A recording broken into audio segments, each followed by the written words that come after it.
Пролет на франкофонијата е манифестација која ја организира Француската алијанса од Тетово. Денес на пресконференција беа презентирани активностите кои ќе се реализираат во рамки на оваа манифестација, која започнува од денес со традиционална франкофонска вечер и ќе трае до 21 јуни. На пресконференцијата активностите ги презентираше новата директорка Шарлен Жув. Прво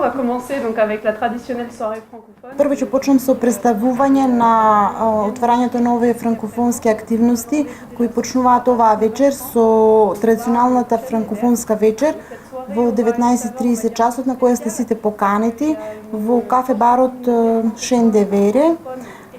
И оваа вечер има, да речеме, имам така еден специјален посебен вкус, бидејќи има многобројно присуство на франкофони од, да речеме, целиот свет, бидејќи тука е меѓу тие е и нашата стажантка Розали која доаѓа од Квебек.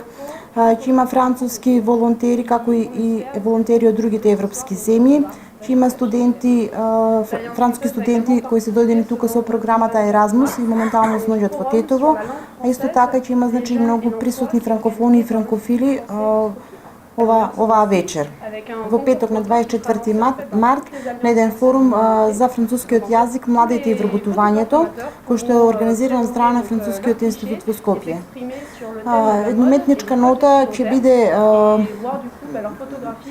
дадена преку конкурсот за фотографија, на кој што е отворен во сите француски алијанси во низ целиот свет. Така да фотографите аматери, значи, ќе можат слободно да се изразат на темата мода и кодексите на облекување и да ги испратат, значи, нивните, и на тој начин да ги представат, уствари да ја представат и модните клишеа преку Француската алијанса во Тетово. Во рамки на активностите предвидени за месец април е саемот на книга кој ќе се одржи во Гостивар во соработка со Францускиот културен центар од Скопје и Гете институтот. Од април секој прв четврток во месецот во просториите на Лоја ќе се проектираат француски филмови.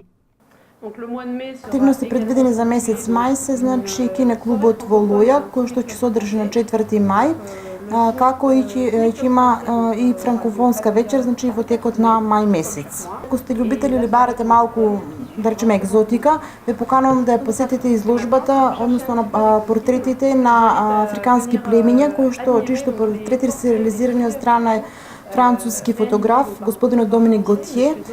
Неговата изложба ќе биде прикажана помеѓу 10 и 17 мај 2017 година, значи во Амам. Од Француската алијанса информираат дека во месец мај ќе се одржи франкофонски камп на Пелистер, каде учество ќе земат 40 ученици од Тетово и Битола. Последната активност ќе се одржи на 21 јуни, фестивал на музиката. Овој фестивал веќе неколку години наназад се одржува на отворено низ Тетовските улици.